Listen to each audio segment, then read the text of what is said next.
Hey everyone, Kristen from Maybe Better Wanna Knits here today to show you how to fix a miscrossed cable without ripping all the way back to where you miscrossed it and having to discard potentially hours worth of work.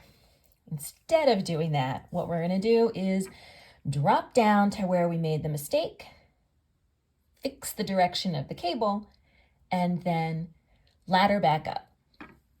So here is my sample. You can see that my cables are supposed to be going this way, but oops, it's going the other direction. We don't want that, but we can fix it without having to undo all of our work.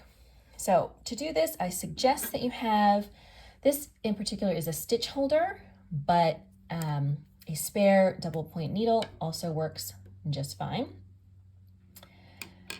It is very, very helpful to have a crochet hook. You can do without, but for laddering back up, crochet hooks work very well.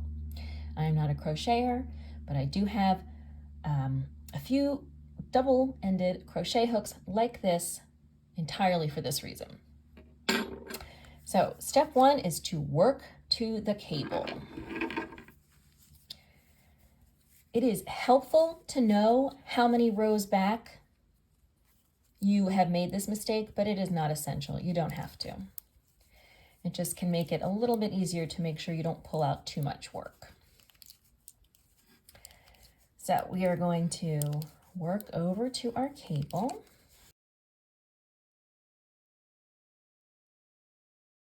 So here we are at our cable. Here comes the scary part. First, I recommend pulling that needle out just to get out of the way. We are going to slide all 4 stitches that are involved in the cable off the needles and then undo them. And we're going to keep undoing them until we reach that cable cross. And you'll know because once you undo them, the stitches will flip back to their natural position. But in this case, I also know that this was 4 rows back, so I can count if I need to. So we slide them off, all 4. Then we're gonna just tug on that a little bit, make sure that doesn't unravel or doesn't pull out of the remaining stitches. And then we're gonna pull the working thread out of the cables. So you can do this with your fingers, or you can just grab your spare needle and start pulling that out. So that's 1 row. Here comes the 2nd row.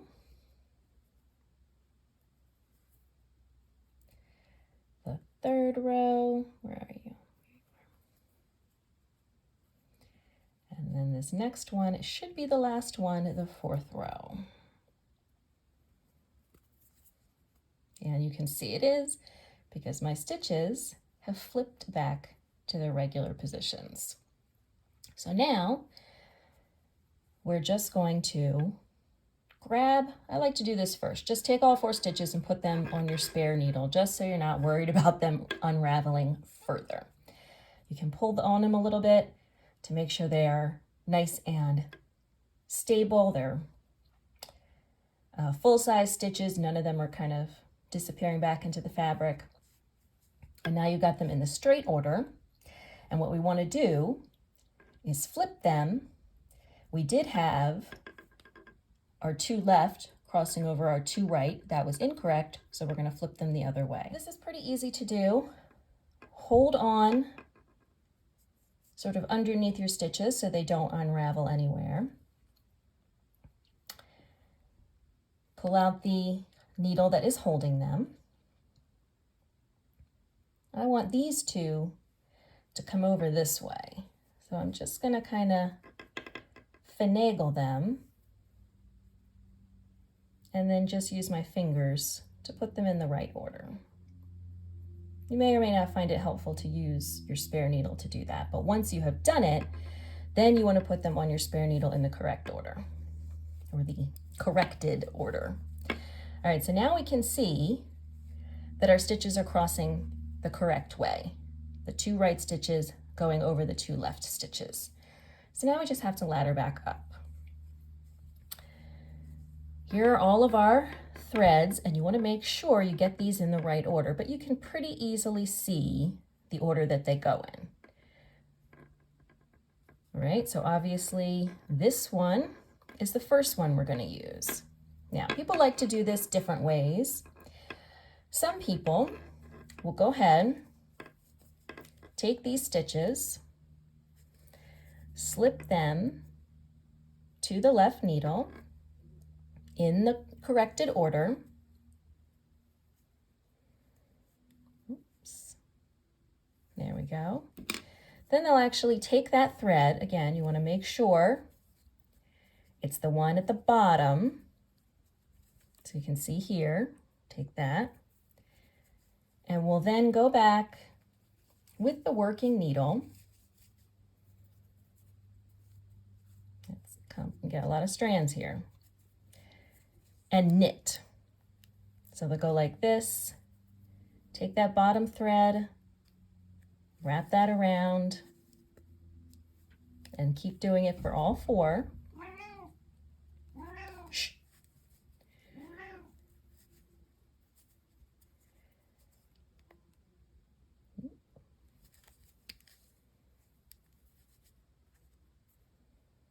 Gets a little tight at the end. Wrap that around just like you're knitting. And then they will slide those 4 stitches back to the left-hand needle and do it with the 3 remaining strands. I personally find that method a little bit fiddly, so what I prefer to do instead, I will leave, in this case, my 4 stitches on my spare needle. I will slide one of them off, usually the first one. There he is. Then I will use my crochet hook, put it on there, and then I will go to my strands behind. You can see them in the correct order here. And I will pull the correct thread, one after the other, through the stitch, back on the crochet hook, through the next strand of yarn, which is hiding down here, through the last strand of yarn, and you can see it does look a little sloppy. That will get fixed, and then put it on the, slip it to the right hand needle to keep it out of the way. And then I will do the same thing with the next stitch. Slip it off, slip it onto the crochet hook. We'll find that bottom thread, just make sure it's in the correct order. And again,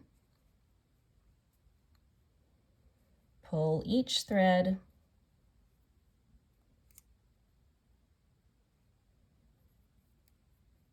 through with a stitch, and the next one, and the next last one, and then again I'll put it over here for safekeeping. And I will do that with the rest of them.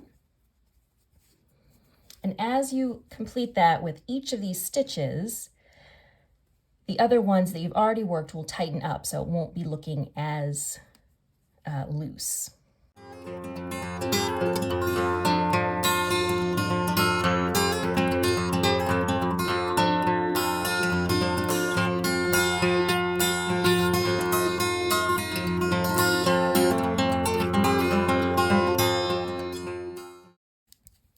I'm actually going to, since it's just the last one, slide it over to the left-hand needle, because that's now what we're going to do with all of them, because they're ready to be worked on the next row.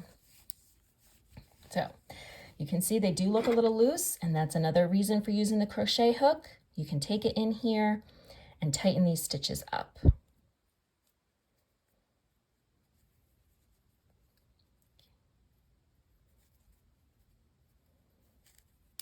As you pull through, the stitches further left, they will loosen up, and the stitches more to the right will tighten up. So I'm going to tighten up all of the stitches just by using my crochet hook to pull some of the loops that look very tight a little more loosely, which will tighten up some of the threads that are too loose at the same time. Okay, so now we have our cable crossed correctly below, and we're ready to work the next right side row. Again, if these are looking a little too loose, you can continue to pull some of the threads to tighten them up a little bit. They will also naturally distribute the tension more evenly when you block. So let's go ahead for demonstrative purposes and work our next cable correctly. I am cabling without a cable needle, which is my preferred method. I do have a video on that. If you want to check it out, I will put a link right here. And we'll just work to the end of the row. All right, so here is how things look. We've worked to the end of the row. Here's where we corrected the cable cross. Now everything going in the right direction. And here is the cable cross that I just worked.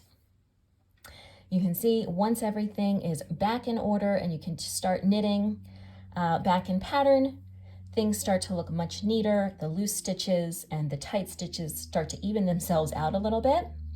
So as I said, you can use your crochet hook to go in and manually loosen up some of the tight stitches in the cable. You can also come over to the sides here and pull some of these stitches that may have gotten tightened up while you were fixing things.